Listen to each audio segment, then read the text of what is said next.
Wajah asli caleg pasang baliho Ultraman Gemoy ternyata pengusaha asal Jepara punya 2 mobil Rubicon.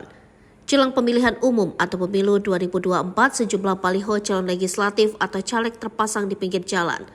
Para caleg biasanya memasang baliho dengan gambar wajah mereka disertai nomor urutnya. Namun berbeda dengan caleg bernama Jamaluddin Malik berikut ini. Ia malah memasang potret Ultraman yang berbadan gemuk. Ya, seorang calon legislatif asal Jepara, Jawa Tengah viral karena memasang foto Ultraman di baliho kampanyenya. Hal itu terlihat dari unggahan akun TikTok Pak Dosen pada Sabtu 25 November 2023 lalu. Dalam video itu, tampak sebuah baliho kampanye calon legislatif yang terpasang di pinggir jalan tengah kota Jepara, Jawa Tengah. Jika biasanya baliho kampanye terpasang foto calon legislatif dengan pose formal, caleg ini sangat berbeda.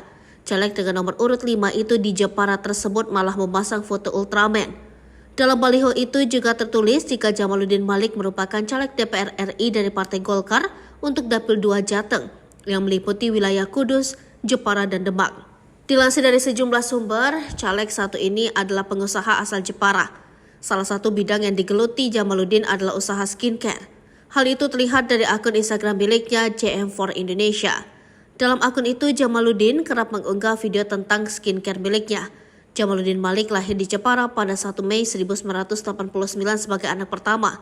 Ia menceritakan sudah mencari uang sendiri sejak kelas 4 SD dengan cara membantu kakeknya menulis nota dan jualan.